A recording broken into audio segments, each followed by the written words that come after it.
I think it's so important to remember the Holocaust. When you hear the personal and enormous impact that's had on a whole generation of people, millions of people suffering just terrible, terrible circumstances because of who they are, it's both enraging and also so important that the story isn't forgotten, so it can never happen again.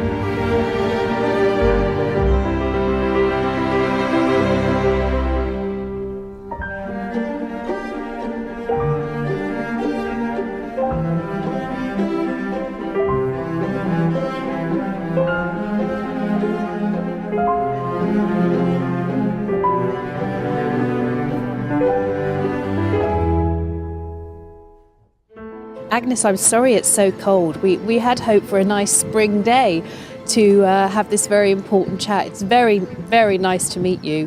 I'm so interested in hearing about your story and everything that you've, I guess the best word is endured, really. Tell me, when did the Holocaust really hit Hungary? Well, the beginnings of it hit Hungary before anywhere else. The first laws against the Jews happened in Hungary in 1920, even before Hitler arose. But thereafter, Hungary went to war on Hitler's side, on the German side. So while other Jews all over Europe were being deported and killed, the Hungarian Jews were still living at home. They were deprived of their civil rights. One after the other, laws came altogether, 42 laws against Jews.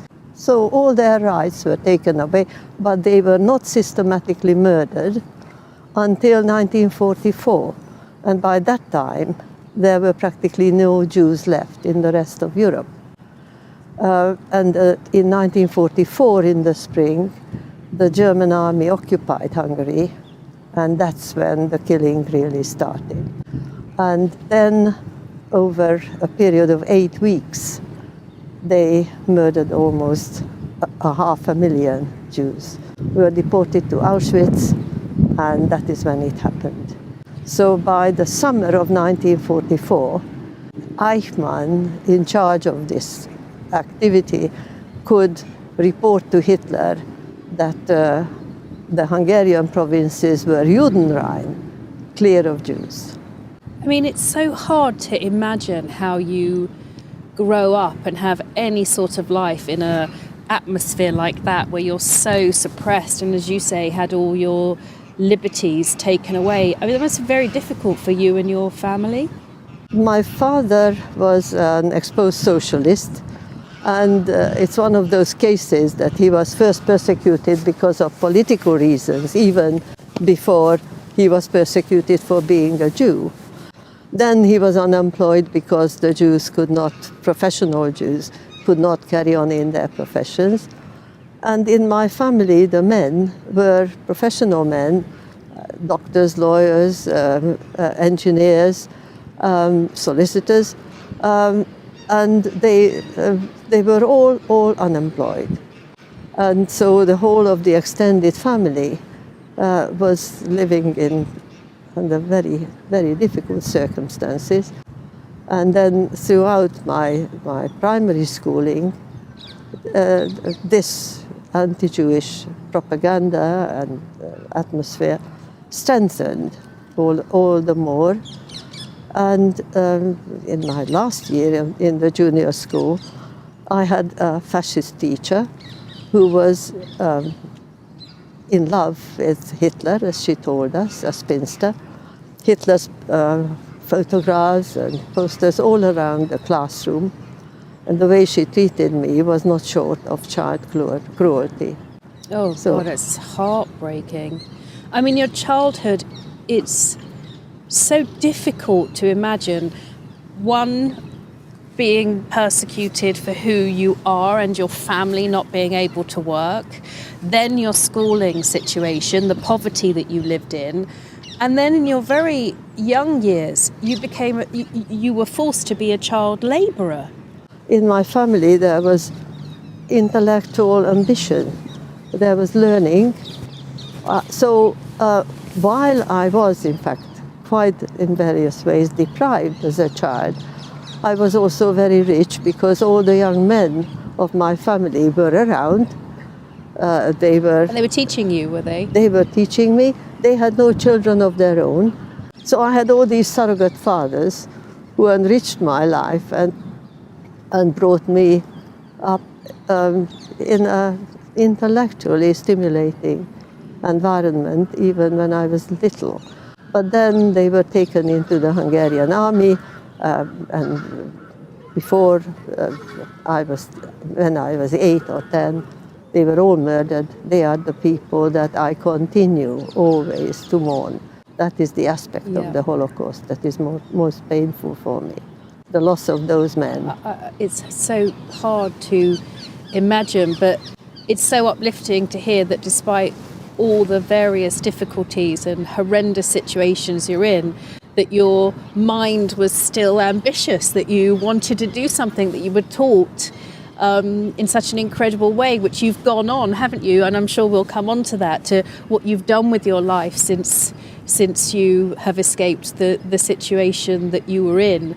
When we were in the concentration camps, the first camp that we were taken into was an agricultural camp. It was a state-owned farm, and the rule was that who worked was given a food ration, and who didn't wasn't.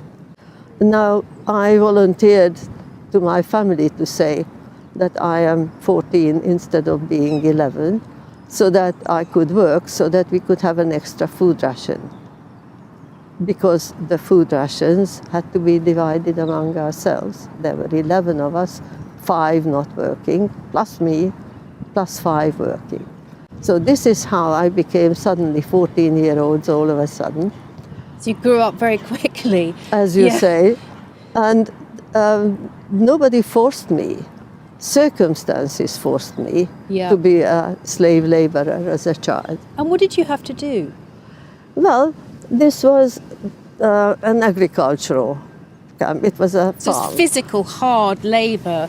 I mean, you can't imagine at 11 having the physical strength to be able to do this kind of work. The day started before the sun came up. So how many hours, I don't know. Of course, we had no watches.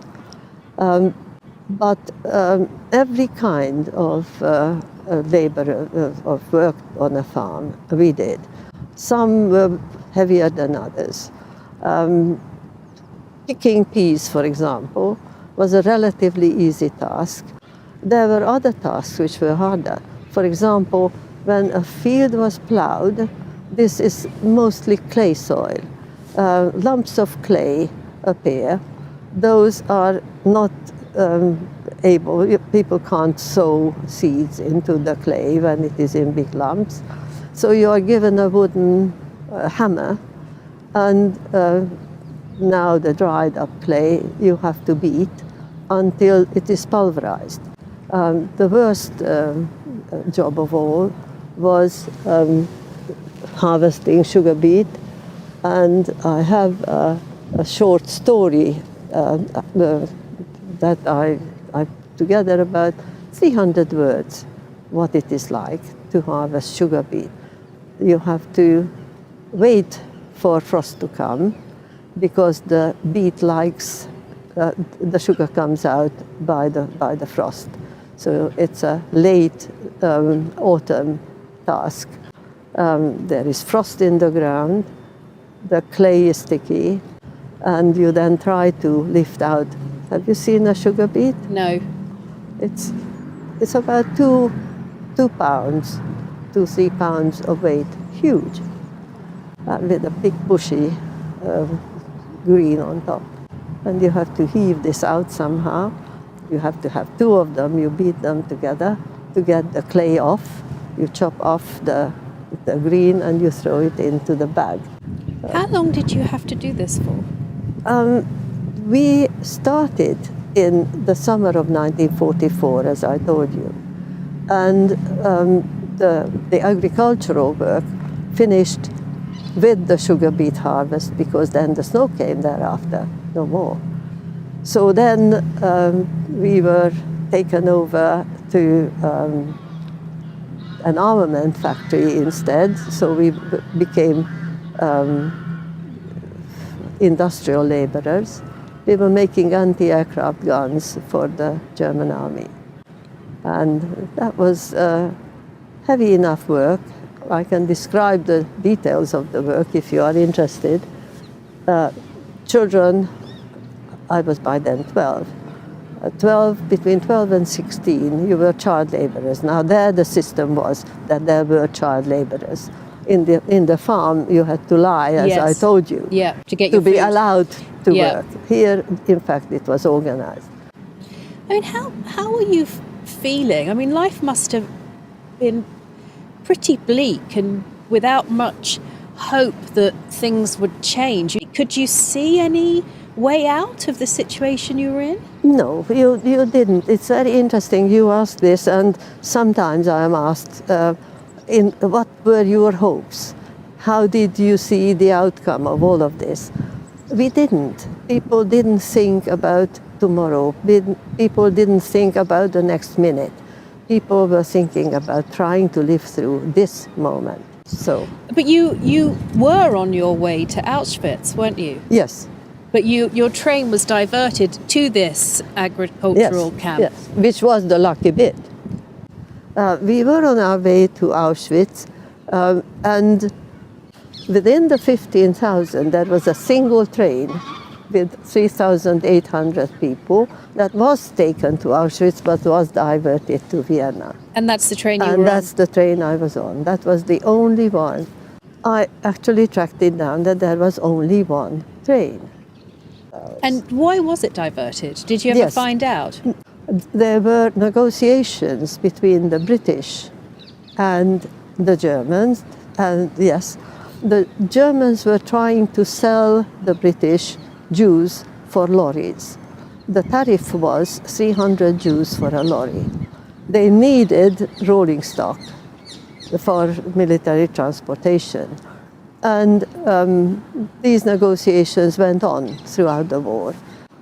They, in the end, never succeeded. But they held a number of Jews in some kind of, they called it Jews on ice, or exchange Jews. They held them in some sort of limbo land pending these negotiations, and those were the people that they took to Vienna. While they were there was labor shortage. Why was there labor shortage? Obvious, because the laborers were out in the front Yeah, fighting. in the war. Yeah. Right, so they needed laborers. So while these Jews were kept on ice, negotiations, the labouring. They were doing the laboring. Another option, which is the best I can offer you, is that there was a train loaded with eggheads, famous rabbis, Nobel laureates, and so on, from the city of Dürr, a different place. They had the intention of taking that train load to Vienna so that they should be, if you like, valuable Jews Yep. on ice. And by mistake, that train was taken to Auschwitz. And your the train next was the train was to make up the 15,000. If you were religious, and I believe you may be, I'm not, then you would attribute it to a sequence of miracles that I survived. I was reading your story about, when you were liberated, you then had to walk for a month to try to get back home. And Yeah. only when you got back home, you were sort of had another devastating blow that lots of the men in your family were not coming home. All but one. All the men of those uncles I told you, Yes. and all the friends of my family, all the young men, with one single exception, they were all killed, finished. It's such an incredible story. I so admire the way that you've come through all of that and built this life for yourself and had a successful career. It shows remarkable resilience and strength of character and and also an ability to move forward where many people just wouldn't be able to. When you left the camps and you'd got home and you'd got through the terrible socialist years, as you described, and you got to England, and then you started this career, did you ever reflect back? Was that a driving force for you to go on and make this incredibly successful career for yourself? Well, I don't know whether it's incredibly successful. Do you know what is incredible is that I survived at all. Now that is incredible. Yes, that's true. That took miracles. This one just took determination and hard work And resilience. and resilience Yes. and lots of other things. And like you describe, well, I didn't have the physical characteristics of most engineers. No. Any more than football managers. Exactly. I don't repeat the way you describe this, which is very funny and exactly correct. But I kept on thinking, those are not the parts of the human body that require for me to Yes. succeed as an Absolutely. engineer or as a Yes, manager it's or up here. yeah. And as you say, resilience and leadership qualities and various other things that one requires. So these are not incredible. So I ask myself, what drove me? I must say it is not financial success, not because I don't value it. Of course I do. Not because I don't enjoy the situation in which I now am, which is comfortable, but all I ever wanted is enough money so that I wouldn't have to think about it. And Yes. that's all that I ever wanted, and I have achieved that. So then the question is, what drove me? I need a drive, which is, if I'm allowed, I would compare the drive I needed to the drive you needed and you displayed. Every year, the March of the Living talks to Holocaust survivors about the experiences that they've been through. I guess that's sort of to teach a new generation not to forget what happened. Is that important to you? Is that why you do this? It is important for people like me and other survivors to record their testimonies, and they go on the shelf together with history books and other documents. What is important to me is that there should be a message here, a message that people should behave in different ways from those, that they should develop their own inner strength so that they should not be ashamed when they look at themselves in the mirror. Like I hope I have nothing to be ashamed about, and that they should hand down work ethic, determination, social consciousness, and so on to the future. That is what I find is important. I so agree with you. They say to shape the future, you have to understand the past. Yes. And I think it's so important that these stories are told. I really feel what you feel. I mean, one of the things about my own story is one of the driving things for me, which is nothing in any way that you went through, but was to have independence. I wanted to be in charge of my own life, to make my own decisions, to do the things I wanted to do when I wanted to do them. And I feel very much a kindred spirit with you, that despite everything you went through, every hardship, every heartbreaking thing you saw and experienced, that you wanted that for yourself. You wanted to live your own life in the way you wanted to live it, which took you through various different paths. I think it's incredible. It's been such an honour and a pleasure to meet you. Thank you very much. I hope we shall meet again soon. Yes. Thank you. Thank you. Talking to Agnes today has really given me a deep understanding of the personal circumstances that her and her family went through. And I only think you understand how better to shape the future of the world if you really do understand the past.